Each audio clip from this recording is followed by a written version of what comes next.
Muy buenas a todos y bienvenidos a una nueva inmersión profunda. En esta ocasión nos adentraremos en un tema que ha generado debate por siglos: las objeciones a la existencia y naturaleza de Dios. Exacto. Y para ello contamos con una colección de argumentos y contraargumentos que prometen una conversación bastante interesante. Sin duda, la idea es explorar estas objeciones con la profundidad y rigor que nos caracteriza, ¿no? Por supuesto. Abordaremos una variedad de cuestiones, desde la causalidad del universo hasta la naturaleza del infinito, pasando por el problema del mal y la omnipotencia divina. Un verdadero desafío. Sin duda. Pero nuestro objetivo, como siempre, es analizar cada argumento, entender las respuestas que se han planteado y, con suerte, obtener una mayor claridad sobre estas cuestiones tan complejas. Me parece perfecto. Entonces, comencemos con una objeción que pone en duda el propio inicio del universo. Ajá. La objeción, si la recuerdo bien, dice algo así como: el principio de causalidad no funciona con el comenzar a existir del universo.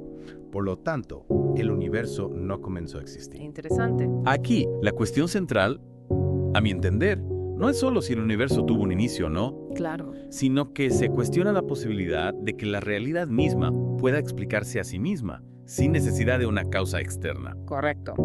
Lo fundamental aquí es entender cómo se concibe la existencia en relación al tiempo. Ajá. Se nos plantea una distinción entre lo que existe temporalmente, es decir, dentro de un marco de tiempo, y lo atemporal, que estaría fuera de esa secuencia temporal. También se introduce la idea de verdades sin tiempo, que son verdaderas independientemente del momento en que se consideren. Ya. Y verdades con contexto temporal, cuya verdad depende de su ubicación en el tiempo. Sería como decir, por ejemplo, 2 más 2 son 4, que sería una verdad sin tiempo, siempre es cierta, ¿no? Exacto. Mientras que ayer llovió sería una verdad con contexto temporal. Correcto. Sobre esta base se construye un argumento cosmológico que busca demostrar que el universo sí tuvo un comienzo. Yo veo. La primera premisa establece que un objeto comienza a existir cuando tiene una finitud métrica hacia el pasado. Finitud métrica hacia el pasado. A ver, si pudiéramos medir el tiempo hacia atrás desde este momento, llegaríamos a un punto final para la existencia de ese objeto. Exactamente. La segunda premisa afirma que el universo efectivamente tiene esta finitud métrica en su pasado. Por lo tanto, la conclusión lógica sería que el universo sí comenzó a existir. Entiendo. Pero no se menciona también algo sobre el universo geodésicamente incompleto. Sí, para reforzar la idea de un comienzo. Es como si, al intentar rastrear un río hasta su origen, descubriéramos que desaparece en un punto donde el espacio-tiempo mismo se rompe. Correcto. La tercera premisa establece que cualquier universo con esta característica posee una singularidad espaciotemporal, una frontera donde los puntos materiales dejan de existir. O sea que no hay nada más allá de esa frontera, ¿no? Exacto. La cuarta premisa afirma que nuestro universo es, de hecho, geodésicamente incompleto hacia el pasado. Entonces, la conclusión sería que no existe ningún punto material más allá de esa frontera espacio-temporal. Precisamente. Y claro, si el universo tuvo un comienzo, surge la pregunta de qué lo causó. Claro. Y aquí se plantea la necesidad de una causa no material para ese origen. Exactamente. La quinta premisa sostiene que si el universo comenzó a existir, entonces debe haber una causa no material que explique tanto la singularidad como el paso de esa frontera espacio-temporal. Y como ya se ha argumentado que el universo sí comenzó a existir, la conclusión final es que existe una causa no material para ese inicio. Para respaldar aún más esta idea, se cita a Mithani y Vilenkin, quienes en 2012 argumentaron que las geodésicas hacia el pasado son incompletas, incluso considerando la inflación cósmica. Sí, su teorema de incompletitud no depende de condiciones energéticas específicas ni de las ecuaciones de Einstein, sino de una condición mucho más general. Ya. Que el ritmo de expansión promedio del universo a lo largo de las geodésicas sea positivo. O sea que incluso las teorías más actuales de la cosmología apuntan a un límite en el pasado. Así es. Fascinante. Pasemos ahora a otra objeción que me llamó mucho la atención, la que se centra en el principio de identidad y la noción de un ser infinito. La objeción, si no me equivoco, dice: el principio de identidad es ininteligible ante un ser infinito. Si se puede concebir un 1,2, se puede un 1,3 y nunca se puede establecer una identidad estable. Ergo, Dios no existe o no puede ser infinito. Si no es infinito, no puede llamarse Dios sin limitación. Sí, es una objeción que busca desafiar la coherencia de la idea de un ser infinito. Claro. La dificultad que se señala es cómo podemos definir y comprender la identidad de un ser que por definición carece de límites. Es decir, si pensamos en una secuencia numérica infinita, siempre podemos añadir un decimal más. lo que parece impedir establecer una identidad fija para un concepto infinito. Exacto. Sin embargo, la respuesta a esta objeción se centra en la naturaleza temporal y la ausencia de limitación en Dios. Se argumenta que Dios no tiene tiempo y carece de limitaciones materiales y formales. Entiendo. Pero ¿cómo ayuda esto a resolver el problema de la identidad? Si Dios no está sujeto al tiempo ni a las formas que conocemos, ¿cómo podemos siquiera hablar de Él de manera consistente? La clave está en entender que la infinitud de Dios no es simplemente una extensión ilimitada de cualidades finitas, como si pudiéramos seguir añadiendo decimales indefinidamente. Ya veo. Más bien, se concibe como una perfección absoluta que trasciende cualquier categorización o limitación que podamos imponerle desde nuestra comprensión finita. Es como si la existencia de seres finitos, con potencialidades, implicara la existencia de un ser fundamental que es pura actualidad, sin ninguna limitación potencial. Exactamente. Y esa infinitud sería una cualidad esencial, no algo que se pueda medir o acotar como una cantidad. Correcto. Es casi como decir que para que existan las sombras tiene que haber una luz que las proyecte, y esa luz en sí misma no puede ser una sombra. Una analogía muy acertada. Pasemos ahora a una objeción muy común en el debate contemporáneo: el reduccionismo al fisicalismo. Esta objeción, en esencia, plantea que no existe lo trascendente y lo único que existe es la materia. Todo puede ser explicado en términos materiales, incluyendo nuestra alma. Sí, es una postura que reduce la realidad a lo puramente físico, negando cualquier dimensión espiritual o trascendente. Se menciona también una idea sobre la conciencia y el alma. Sí, se argumenta que para una persona consciente no existe una imposibilidad lógica en que esa persona continúe existiendo sin su cuerpo. O sea que la conciencia implicaría una parte distinta del cuerpo, que podría seguir existiendo incluso después de la destrucción del cuerpo físico. Exactamente. A esa parte la llamamos alma. Y a partir de ahí se desarrollan los conceptos de sustancia y accidentes. Así es. La sustancia se define como aquello que subyace a nuestra percepción sensible, la base fundamental de un ser. ¿Y los accidentes? Los accidentes son las propiedades, características o cualidades que existen en esa sustancia. Como el color de una mesa, por ejemplo. Exacto. La premisa crucial aquí es que los accidentes dependen de la sustancia y no pueden existir por sí mismos. Claro, el color no puede existir sin la mesa. Correcto. Si la sustancia cambia, los accidentes que dependían de ella se ven directamente afectados y no pueden simplemente persistir independientemente. Se mencionan también algunos absurdos epistemológicos que surgirían si aceptáramos que un accidente puede existir si una sustancia. Sí, por ejemplo, la destrucción de la epistemología total. O sea que si las propiedades pudieran flotar libremente sin una base en la realidad, nuestro conocimiento del mundo se desmoronaría. Exacto. También se menciona la extraña persistencia de accidentes a pesar del cambio de sustancia. Sería como si el color de la mesa pudiera andar flotando por ahí, incluso si la mesa ya no existe. Sí, algo bastante absurdo. Además, se señala la falta de fundamento para esos accidentes y la posibilidad de que existan accidentes opuestos al mismo tiempo y en el mismo sentido, sin un cambio en la sustancia, lo que violaría el principio de no contradicción. Entiendo. Y en este contexto se afirma que desde el reduccionismo fisicalista sería imposible justificar la existencia de Dios. Claro, porque al negar cualquier realidad trascendente a la materia, se elimina cualquier base para la existencia de Dios. No habría una ontología que pudiera dar cabida a una entidad inmaterial. Exacto. Se menciona la fundamentación metafísica, la precisión ontológica y la justificación metafísica como imposibles desde esta perspectiva. Claro, si solo existe lo material, ¿dónde queda espacio para algo inmaterial como Dios? Precisamente.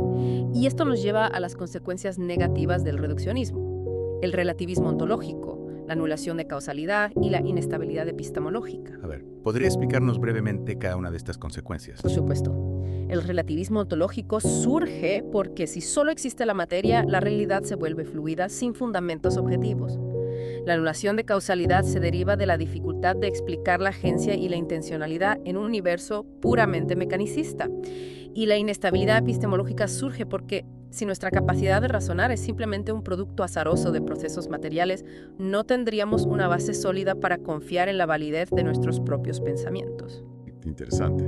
Luego se presenta un argumento sobre la necesidad de causas fundamentales del universo que se parezcan más a una mente para la emergencia de la razón. Sí, se argumenta que si las causas fundamentales del universo no tuvieran ninguna afinidad con la mente, sería extremadamente improbable que la razón surgiera en un universo así. Es como si las semillas del pensamiento tuvieran que estar presentes de alguna forma en el origen para que el pensamiento pudiera florecer después. Exactamente. Se nos invita a rechazar aquellas cosmovisiones que hacen que la aparición de la razón sea un mero accidente inexplicable. Y a cambio, se nos invita a considerar aquellas que la hacen más inteligible al postular causas fundamentales con características más cercanas a la mente. Correcto. Y se plantea una pregunta muy sugerente sobre la naturaleza de las leyes fundamentales previas al universo. Ajá. Si las leyes que gobiernan el universo existían antes que el universo mismo, ¿dónde residían?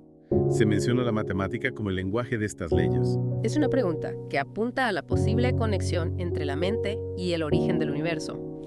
Si las matemáticas son producto de la mente y las leyes que gobiernan el universo son matemáticas, nos sugiere esto que la mente podría ser anterior al universo mismo. Fascinante.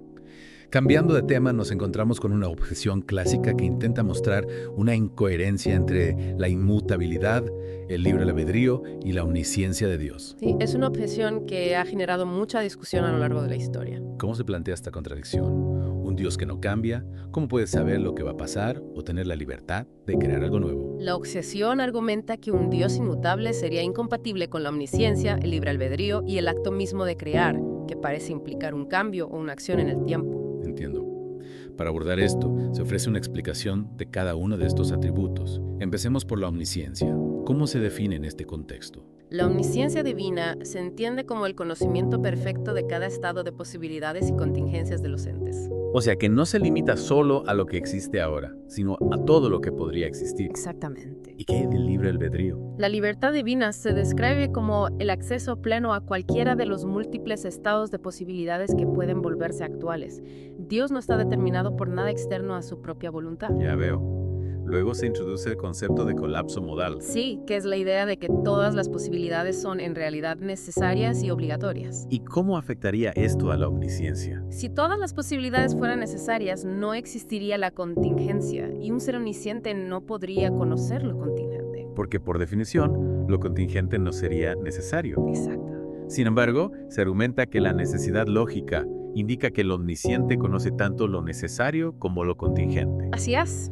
Se sostiene que la capacidad de conocer tanto lo necesario como lo contingente es precisamente una característica de la omnisciencia. La existencia de la contingencia no niega la posibilidad del conocimiento omnisciente, sino que forma parte de su alcance. Y finalmente, ¿cómo se reconcilia la inmutabilidad y la libertad divina? ¿Puede un ser que no cambia libremente? Se argumenta que la inmutabilidad y la libertad no son mutuamente excluyentes si un ser puede actuar y elegir idénticamente sin estar sujeto a la variabilidad. Es decir, si la naturaleza y la determinación de Dios son inmutables, esto no impide que pueda elegir libremente entre acciones contingentes. Exacto. La clave está en entender que Dios es idéntico en cada tiempo y las proposiciones sobre distintos tiempos existen debido a su eternidad, no porque Dios mismo sufra un cambio. La siguiente objeción plantea que asignar voluntad a Dios es simplemente una proyección subjetiva. Sí, una especie de antropomorfismo. ¿Cuál es el argumento detrás de esto? La objeción sostiene que es imposible que una mera cadena de causas físicas, sin conciencia ni intencionalidad, pueda dar origen a un ser con voluntad. Por lo tanto, atribuir voluntad a la primera causa del universo sería una extrapolación injustificada de nuestra propia experiencia subjetiva. ¿Y cómo se responde a esta objeción? La respuesta se basa en la idea de que solo las entidades con conciencia pueden causar sin ser influenciadas por una entidad anterior. Se argumenta que lo que causó el universo debió ser una causa de este tipo, una causa primera, que no fue a su vez causada por nada O más. sea, que la primera causa del universo se asemeja más a una conciencia que a una fuerza puramente mecánica o material. Precisamente. Pasemos ahora a una obsesión que apela a la ciencia. La idea de que el universo puede crearse a sí mismo de la nada gracias a leyes como la gravedad, sin necesidad de invocar a Dios. Es una objeción que intenta explicar el origen del universo sin recurrir a una causa trascendente. ¿Cómo se analiza esta afirmación? Aquí es crucial distinguir entre lo necesario y lo contingente. Ya. Las leyes de la física, incluso si permiten una creación espontánea del universo, son ellas mismas contingentes. Es decir, podrían haber sido de otra manera. Exactamente. La existencia de estas leyes y su capacidad para generar un universo no explica el origen de esas leyes mismas. ¿Y por qué existen precisamente esas leyes y no otras? Correcto. Invocar la gravedad o cualquier otra ley física para explicar la creación del universo simplemente traslada la pregunta a la existencia y naturaleza de esas leyes. Ahora abordemos el problema del mal, que se presenta como un argumento contra la benevolencia y la existencia de Dios. Sí, un tema complejo y doloroso. La objeción afirma que el mal existe y el naturalismo evolutivo proporciona la respuesta del por qué existe el sufrimiento. Entonces Dios no tendría espacio a ser benevolente por su esencia y tampoco a ser el fundamento de la moral. Es una objeción que cuestiona la compatibilidad del mal con la existencia de un Dios bueno y todopoderoso. Se argumenta que si la moralidad es solo un producto de la evolución, entonces no existen un bien y un mal objetivos. Correcto. Se presenta un argumento contra el naturalismo evolutivo como fundamento de la moralidad. A ver, ¿cómo se desarrolla este argumento?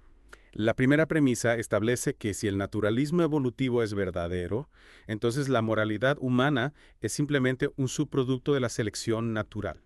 La segunda premisa sostiene que, en ese caso, no existen hechos morales objetivos. Nuestros juicios morales serían simplemente adaptaciones para la supervivencia. Exacto. Y la tercera premisa afirma que, de hecho, sí existen hechos morales objetivos. Y la conclusión lógica es que el naturalismo evolutivo, como explicación última de la moralidad, es falso. Correcto. Se menciona brevemente la distinción entre epistemología moral y ontología moral. Sí, una distinción importante. ¿A qué se refiere esta distinción? La epistemología moral se refiere a cómo conocemos o justificamos nuestras creencias morales. Ya. La ontología moral, en cambio, se refiere a la naturaleza de la realidad moral. O sea, si existen hechos morales objetivos y en qué consisten. Exactamente. El argumento que hemos visto se centra en la ontología moral. Afirmando que la existencia de hechos morales objetivos socava la visión naturalista de la moralidad. Así es. Llegamos ahora a una pregunta que muchos se hacen. ¿Quién creó a Dios? Una pregunta clásica. ¿Cómo se responde a esta objeción? La respuesta se basa en la idea de evitar una regresión infinita de causas. Claro, la lógica parece llevarnos a una cadena infinita de creadores. Exacto, pero se argumenta que un infinito real no puede existir. Ya. Y una regresión infinita al pasado se considera un infinito real. Entonces se concluye que no puede existir un infinito hacia el pasado en términos de causas dependientes. Correcto. Y Dios, como la causa primera no causada, se sitúa fuera de esta cadena de causas dependientes. O sea que no necesita a su vez una causa. Exactamente. Otra paradoja famosa es la de la roca imposible de levantar. Ajá, un clásico. ¿Puede Dios crear una roca tan grande que ni él mismo pueda levantar? Si la crea y no la levanta, no es omnipotente. Y si no la crea, tampoco. Parece un juego de palabras sin salida. ¿Cómo se aborda esta aparente contradicción? La clave está en la definición precisa de la omnipotencia divina. Ajá. Se entiende como la posesión plena de total poder para realizar todo lo fácticamente posible. Es decir, todo aquello que es intrínsecamente consistente con las leyes de la lógica. Correcto. La paradoja de la roca presenta un escenario lógicamente contradictorio. Una roca que, por definición, es demasiado pesada para ser levantada por quien la creó, Exacto. La omnipotencia no se extiende a lo lógicamente imposible. ya que esto no sería una limitación del poder, sino una consecuencia de la naturaleza de la realidad. Precisamente. Finalmente llegamos a una objeción que cuestiona la noción misma de causalidad. Interesante. Se sugiere que es meramente subjetiva. O sea que nuestra idea de causa y efecto es solo una forma en que nuestro cerebro procesa la información, no necesariamente cómo funciona la realidad. Exacto. ¿Cómo se presenta este argumento? La objeción plantea que nuestra idea de causa y efecto podría ser simplemente una construcción subjetiva de la mente humana. Una rutina de pensamiento que no necesariamente refleja la realidad. Correcto. Y si esto fuera así, argumentar la existencia de una primera causa sería simplemente proyectar un deseo subjetivo. Exactamente. ¿Y cuál es la respuesta a este escepticismo sobre la causalidad? Se argumenta que el modo específico de existencia del universo material exige una razón de por qué existe de esta manera particular. Claro, la materia que compone el universo existe de una forma concreta, pero podría haber existido de muchas otras maneras posibles. Precisamente. Por lo tanto, la existencia de este universo específico requiere una explicación, una razón que trasciende la mera subjetividad del pensamiento humano. Y esa necesidad de una razón fundamental y objetiva socava la idea de que la causalidad es simplemente una noción subjetiva. Así. Bueno, hemos recorrido un camino bastante extenso a través de estas objeciones y sus respuestas. Sin duda, son temas que invitan a una reflexión profunda y continua. Totalmente de acuerdo. Hemos explorado una variedad de cuestionamientos, desde el origen del cosmos hasta la naturaleza de Dios y la validez de nuestros propios juicios. Preguntas que no tienen respuestas sencillas y que siguen siendo objeto de debate. Así es. Esperamos que esta inmersión profunda haya sido útil para comprender la complejidad de estas cuestiones. Y para animarles a seguir pensando en estas ideas. Exacto. Les invitamos a profundizar en los argumentos que hemos presentado y a formar sus propias conclusiones. La búsqueda del conocimiento es un viaje que no termina. Y con esta reflexión, llegamos al final de nuestro análisis por hoy. Nos encontramos en la próxima inmersión. Hasta pronto.